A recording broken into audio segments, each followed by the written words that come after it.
Hi, I'm Lois Beres at KZGN-TV, and this is Ridgecrest Talk. And today I'm talking with Mathew Alexander, who is the city planner for the city of Ridgecrest. Welcome. Thank you. I'm so glad you could come. A lot of people don't really know what a planner is, and I thought this would be good timing. And also, my show is the fun one. I get to do all the personal things about all the really neat people that live in our town. So let's talk a little bit about you personally. Sure. You're obviously not a native. Correct. From Ridgecrest. Right. Where are your roots? Massachusetts. Really? Yes. Oh, I bet you're glad out here now than with all that Yeah, a snow lot better back than there. being in this heavy snow. I Would have you friends be in that the are- middle of it? Oh, where yes. you lived? Yeah, In sure. Boston? Yeah, right outside of Boston. Oh my gosh. Lots of snow. That's crazy. My daughter has relatives up there, and it's really bad. They can't find their car half the time, Yeah, yeah. because it's under snow. They're in So shock, actually. It must It's be. been so much. Do you still have you know. family back there? Well, very close. Yeah, I do Oh, have family too. Okay. Right. Oh, that's neat. So what prompted you to get into planning? Well, I was very fortunate. When I was in college still, I had this wonderful opportunity to work for a planning consultant in Massachusetts. And she also taught at Harvard University. She had her own consulting firm, and her name is Carol Thomas. She's still with us. She had her 90th birthday Oh my gosh. few, Well, that's neat. a few months ago, yes. And Carol's firm, basically, she specialized in small New England cities and towns.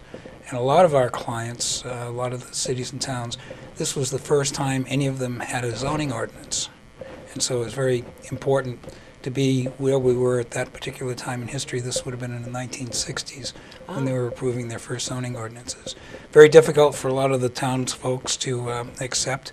But I remember Carol would, when she'd be at a public meeting and broaching the issue of zoning, she would say, well, you know, she said, a lot of people have come before us, and there's going to be a lot of people that come after us. And the time we have on this earth is probably similar to when you look up in the night sky and see a shooting star stream across In that the big sky. picture. Yes, exactly. Right. That's our allotment of time. And she said it's so important to think about, you know, the future generations. And that's one of the reasons we have zoning. Zoning was upheld by the Supreme Court in 1926. Is that right? That's correct, Wow. yeah. It was a case out of Ohio called Euclid versus Ambler Realty. And since that time, it has been upheld as being very constitutional. And people are still griping about it, aren't they? Yes, I mean, But some people still- seem to think you can only upzone your property, that once it's zoned a certain way, Yeah, you can't that's it. possibly Yeah, zone that isn't something else. necessarily true. No, I had a legally, property in New Mexico, and it was zoned when I first got it. They told me I could put 2 houses on it. But then after we built the first house, they said, oh, by the way, you can only do 1 on this now because it's been rezoned. So that was a little messy for me. I'm sure it but, was, yes, yeah. But I understood their thought process and what they were going through. But you got into that about the time zoning started, or? Well, no, zoning No. has been around since the 20s. Oh, I thought actually. you said 60s. Well, no, when I worked for Carol, but a lot I'm of going to these... get these dates right No, in no, a no. minute. No, a I'm lot sorry. of these small towns in Massachusetts, you know, the kind of towns that maybe have 1 or 2 town employees, I mean, that was it. Mm-hmm. And so they had not had the opportunity to get around to doing a zoning ordinance. So just because zoning surfaced in the 1920s doesn't mean by any stretch that every town Everybody in was America using it. had zoning. Right, Right. exactly. So Okay. actually, that was toward the tail end. That was just about the time that just about all cities, counties, towns in America were zoned. Had set up doing zoning. Yes, yeah. That makes sense. You don't want to move with a gorgeous house next to somebody who has a chicken farm or something like that. Well, exactly. know. In fact, that's an issue in Ridgecrest. I here in Ridgecrest, isn't it? Chickens. I Chickens, heard yeah. that. Right. Wow. But you got interested in that, and then did you finish your college with that in mind? Or Yes, yeah, I got What a kind of degree does it take to work? Well, pretty much. planning is pretty much a generalist profession, Mm-hmm. and so we have people that come out of engineering, civil engineering, out of architecture, out of multiple disciplines. In my case, I received a bachelor's degree in government and then Okay. went to That would graduate fit right school in. where Okay. the master's was in city planning. Oh, actually in planning. Yes, Oh, okay. city and regional planning. Wow. And that probably worked out best because it is, as I say, a graduate profession pretty much to Oh, be for conferred sure. a Master's of City Planning. That That was at makes the sense. University of Rhode Island. Oh, wow. So you went to, what was your first school? It was a small private school in New England called Nasson College, Okay. Nasson. All right. I don't think I've heard of that one before. But I did mine in a small school, too. So Yeah, that's well, the first one. It But was I a never, great never did experience. finish a master's, so. But I did go for some. Well, Nasson had a wonderful program. If you wanted to study overseas, you didn't have to be a Rhodes Scholar to do it. Oh. In my case, you just had to pass, get a passing grade in German, which is Whoa. about all I could do to get a passing grade. But You could communicate with somebody a little bit, yeah, probably. well, my second, we had this, the German instructor at my college actually flew in the Luftwaffe for the German That's government exciting. in World War II. Oh, well, I bet he was fun to listen to. he was a and talk character. with, Oh, yeah. You didn't want to mess with him. No, I can imagine. Herr that. Griebsch. Oh, what was his name? Well, Herr means Mr. Mr. Griebsch. Greach? Griebsch. Gribsch. And I've heard that name before. And he was actually your professor.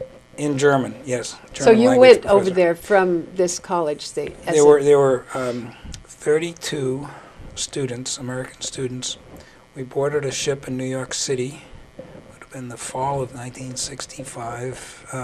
That's when there was a World's Fair in New York City. It was a wonderful time to be alive, to be American. Got on this ship. First stop was Southampton, England. And the next Oh, stop was fun. Le Havre, France. And we took a train, of course, to Paris.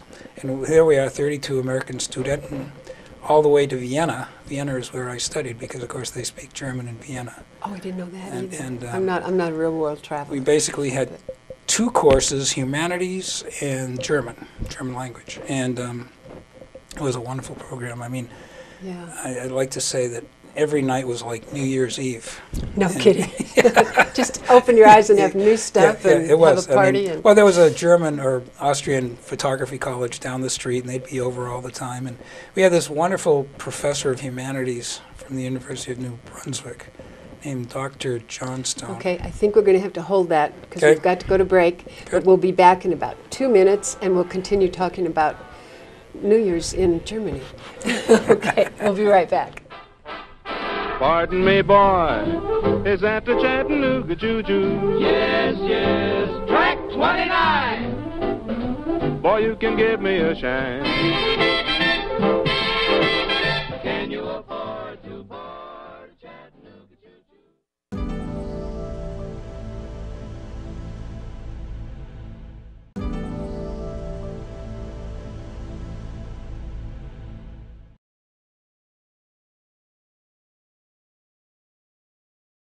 Okay, you're back with Lois and Mathew. Mathew Alexander is our Ridgecrest City planner. And we were talking about his background and how he got into planning.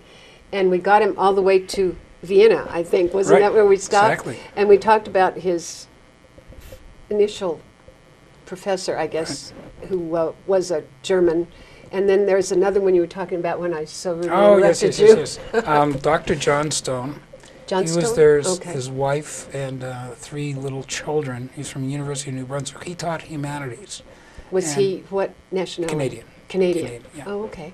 But, part of the curriculum was to attend the opera, to go to see the Lipizans or the big Lipizan, white white stallions. horses, yeah. Um, Oh, that's curriculum? Curriculum? It was. That's pretty cool. And Dr. John, well, I told you every night was New Year's Eve. I mean, Yeah. there was really truth to that because his philosophy was, he said, I could assign all this work and every student's got their nose in a book. He said, but you're in Europe. You're right Really? in the heart of Europe. I want you to see the country, meet the people. And so we did. I mean, we developed many good friendships with the Austrians. We also traveled most weekends. So everything is so close in Europe. I mean, You get on a train could- and be in 3 different countries. Exactly, yeah. Yeah. We'd go to Budapest, Hungary, and Prague, Czechoslovakia. Now, these were behind what in those days was called the Iron Curtain. But we would stay with other students when we get to these countries and make great friends. it was really an eye-opening experience. I mean, it was like nothing I've ever experienced before. Was it a political experience? It was just friendships, not politics and that Well, sort of thing? Or? You know, we kind of knew back in the 60s that the Eastern Europeans were not very happy being under the yoke of the Russians. I mean, that was pretty clear That's to true. us. It They had to be couldn't, true. yeah. I mean, because as soon as the Berlin Wall came down, you noticed all of these countries, the Czech Republic, Slovakia, Hungary, they got independence as quickly as they possibly could. But I'll tell you a funny story. So Okay. I made friends with one student in Budapest. His name was Lois, and we corresponded back and forth. Again, this is just because of one weekend that we spent there, right? And he said, well, after the program, you know, you must come visit me. So you got to remember, in the 1960s, James Bond movies were hot off the press, and James Bond books were very, very popular, right? Everybody wanted to be a spy. And so here I am, 19 years old. I remember going to the American embassy, speaking with the consulate, and telling them that I'd been invited to Budapest, and they'd like me to go and keep my eyes open. Oops, we usually turn those off, but we didn't get this one off. I'm so sorry. Okay, that's okay, I'm sorry. No problem. You're going to Budapest to see your friend. Well, Did you? all have I to can get a- say is this must have been, all I can tell you is this must have been one of the funniest things that American consulate worker heard that particular week. Because Really? he said, well, I mean, he said, go to Budapest. We're not hiring any spies today. Have a good time. Have a great time. Enjoy. Yeah. Oh, how funny. Somebody really wants you, I guess. It's actually City Hall, which is frustrating.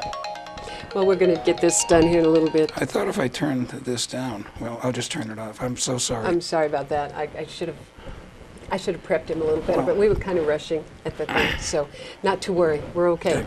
But tell me more about this joke, this Oh, Budapest. well, that's That was it? Yeah, and I didn't go to Budapest. as You it didn't turned out. go? Oh, it was too much of a hassle to get a visa. You had to get a and whatnot. visa and get over. Oh, it was yeah. major undertaking. Wow, and you actually. And frankly, it was kind of grim in well, Hungary at the time. It Yeah. wasn't really a pleasant No, atmosphere. right, No, that's exactly. true. It was very repressive.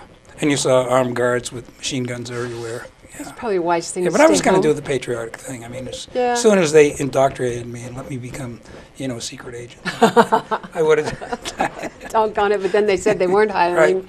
Oh, Right, no. exactly. So you got home from, From Austria. Austria. Yeah. Did you come home on ship too? No, actually, it was probably February, so I flew home. Okay, because that ship must have been a long trip. It was 9 days. Wow. But it was wonderful. How So fun. If you ever go to Europe and there's that opportunity, I highly recommend it. Take a because it's ship? a nice transition, sure, because Oh. you got all these Europeans on board, Oh, and you that's see, true. so by the time you get to wherever you're disembarking from, you've met Danes and Finns and, Frenchmen, and, you have all these instant friends. What a great idea. I hadn't thought about that. Usually jump on a plane and then you're there, Yeah, and then you've exactly. got to acclimate yourself to their type of language and everything that you could do on board ship, probably. Yeah. But then you flew home, Yes. and did you have a degree to finish when you got there, or was that the last part? No, I was only a sophomore, so I had 2 Oh. more years undergraduate Ah, school. okay. Continued to work for this consultant, a planning consultant in New England. Then I took a job as planning intern for the town of Lexington, Massachusetts, which is a very affluent Boston suburb. I was going to ask if it was in Boston area. Yeah. Boston suburb, okay. And you had to start from scratch, or? Well, I learned a great deal because the planning director was very smart, very articulate, and it was a really good experience. So, First so were municipality you I a, worked for. a full employee? Were you an intern? Were you? It was a summer job because right after that, as soon as September rolled around, I went to graduate school at the University of Rhode Island in Kingston. I had a program in a master's program in community. That would have been planning. an exciting thing, though, I think, to go from actually doing it to then go get the master's and get more of the theory, to Mhm. know what you were doing and why and Yeah, all that sort of exactly. thing. So, was there heavy planning being done in that town when you were there? In Lexington? Mm-hmm. Well, I mean, I certainly had a high regard for planning, Mm-hmm. and because, again, it's a very attractive community, and they liked keeping it that way. Mm-hmm. I would never have the same issues I have here with paper signs, which are everywhere. You just didn't see any paper signs. No in paper Lexington. signs. No. Well, no, we're no, just they didn't unique. I don't exist. know. Yeah. I don't know if we're unique in California, but we're certainly unique from where I've been too. You just see Yeah. those paper signs or those flapping things. Yeah, too. the banners. Yeah. They're all illegal. I was going to ask you if those were legal. I Yeah, didn't they're think all they illegal. were legal. Right. And we have to do something. I mean, Yeah. in my opinion, we should either make them legal or enforce them. Well, that's silly to have a law or note thing on the books and not Right. do something about Well, it. I mean, I want to But, give credit to most merchants because I truly believe that they don't realize that putting all of those cloth and paper signs is illegal. I think they have no idea that people have sold Right. them to them. Right. So, Right. well, we're just about to go to another break. We're going to come back and talk about some of this stuff that's Sure. here in Ridgecrest and how Mathew got in on the middle of all this and is getting us straightened up. So hang in there. We'll be back in about 2 minutes, and we'll talk a little bit more about Ridgecrest planning with Mathew Alexander.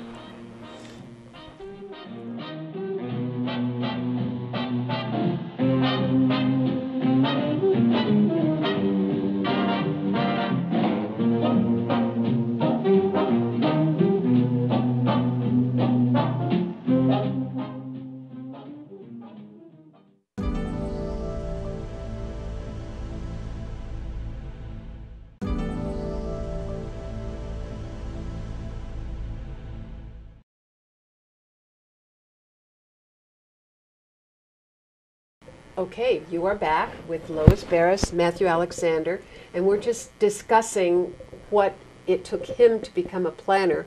Now we want to talk a little bit about his trip to where he got from Massachusetts to the desert in Ridgecrest. So you went from Massachusetts, you went to get your master's, In and then Rhode where Island. did you go?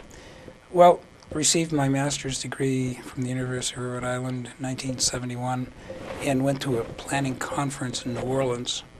And there were more jobs than there were applicants. I mean, planning was a very Oh, big it was a big profession in thing, those yeah. days, you know. And there were lots of federal programs and just walked into a large hall and it had all the jobs available by state. So you'd start with Alaska, Alabama. Really? And I was actually interested in maybe working in New Orleans because I was so you Oh, know, yeah, that enamored would with have been neat, I would think. Yeah, we with New spent Orleans. like 2 days there. That's my big experience. And I'm sure that if in the California section, if somebody was sitting there chatting with the planning director from Ventura, I would have kept walking on by, and I'd probably be in New Orleans today. But the point was that the chair was empty, and I sat down, Okay. and I was very impressed with a wonderful man named Roger Barry, who was community development director of City of Ventura. Okay. And in 1971, you must realize that Ventura was a wonderful place to go because LA, for all intent and purposes, was a good example of how not to plan. They had the worst smog in the country in those days, and you could taste the smog. And whatever people say about government regulation, somebody did something right with the catalytic converter and, you know, going after stationary sources and basically cleaning up what was an intolerable situation. Exactly. And it was bad for the valley out here, too, because it would come not here, but like San Bernardino Yeah, and sure. just sit there. Oh, yeah, It still they does got a it the little worst. bit, but not as bad Not as like it it did. was, right. No. But at any So- rate, Ventura was the antithesis of all that negative. I mean, Ventura was just the way cities should be. And because it's on the coast, we got to plan linear parks. When we first brought up this concept, developers said, well, you mean you're going to make me put in this linear park and then dedicate it to the city? And we said, yes, Yeah. but we'll make sure that you get the same density, the same number of units. And as it turned out, after a year or so, developers were coming to my office saying, how can we be part of this linear park system? Because it was so successful that in those days, you know, and even today, people were willing to pay more to be part of that Where the wonderful park is. linear park system. Sure. So, and I, for the life of me, ever since the 70s, my experience in Ventura, I don't know why every city doesn't do it, but it's a wonderful thing. We're going to do a little bit of that with the new general plan in Ridgecrest as soon as we get some new subdivisions. We've got one subdivision coming back to the Planning Commission at the end of this month on March 24th. And where's that? It's up on College Heights. They were originally the Tom Martin tracks. One man by the name of Stephen here bought all 3 tracks D.R. Horton and the 2 from Mr. Martin, and he wants to phase the subdivisions. So Well, that makes sense. Don't just start the whole Sure. thing. Yeah. But we said, but in the meantime, since these were approved in 2006, I was thinking I think you were on the when I Planning was Commission. on Yeah, planning. we had a lot of projects going on. The state has extended those maps, if you will. I mean, in any other normal economy, they'd all be dead for all intent and purposes. They'd have to start from scratch. But Mr. Hare wants to come back and phase them, which he can do. But we said, but by the way, there's a couple of things in the new general plan. Is number one, you have to put in a mini park, because we've realized that, you know, as the city grows, right now there's lots of de facto open space. We're not going to have any open space. And the citizens of Ridgecrest don't have to worry about it, because there is going to be a park dedication fee, and there's also going to be what's called a Landscaping and Lighting Act assessment district on each subdivision. So everybody put in maybe $20, $30 a month, and will go toward maintaining this Everybody that wonderful buys a park. house in that. Yeah. Right. Okay. And also, you notice how it's so tight on College Heights when you drive by the existing, there's, you know, a couple of subdivisions already there, and there's a wall. Right, you're just Yeah, there. right. And so we're going to ask for maybe 15-foot setbacks, so you can see the Sierra Nevada when you're driving up or down College Heights.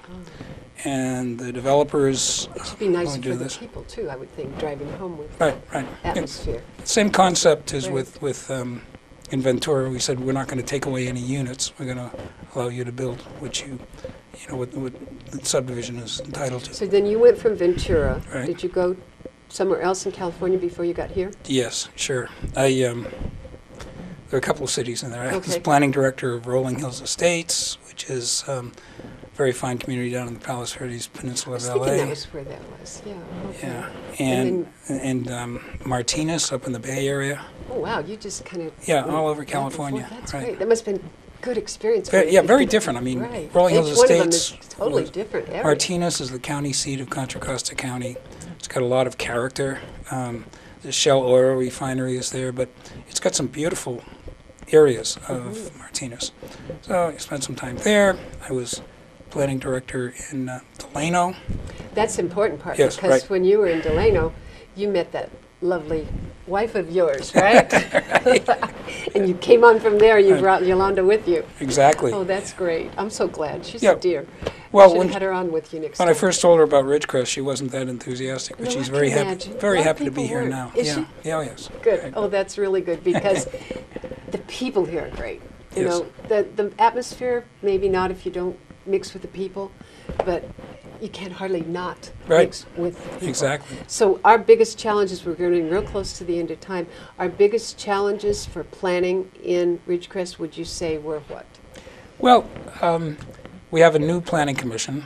Actually, 2 out of the last 5 came back. So that's almost... Scott total. Davis and Matt Bodwin are back, but we have 3 new commissioners, Solomon Rajaratnam, Warren Cox, and as a 5th we have Cecil Yates. They're all new. They were just sworn in January, and it's a very exciting planning commission right now. They're going to be looking at doing a specific plan for the area around the Walmart, because for so many years, Okay. as you know, that project has been on hold. Yeah, we're going to do Walmart, and everybody says, oh, sure, that's going to happen. But it is going to happen, Right. and we're going to look at. There's a lot of commercial land zone commercial. There in is that a lot area. around there. It's well over we're 200 acres. Almost down to the end. Okay. We're at 30 seconds. If people want to talk to you about planning, they Sure. can contact you at the City Hall. Sure. And just call in there and they'll get you to him. And if you have anything that, like a phone number or anything you want to give them, or just Sure, tell them to call yeah. City Hall? Or Well, they can call me at 760-499-5063. Okay, hurry, we're about down to 5063. You can get a hold of our city planner, Mathew Alexander. Thank you so very much. very welcome. We'll see you next week.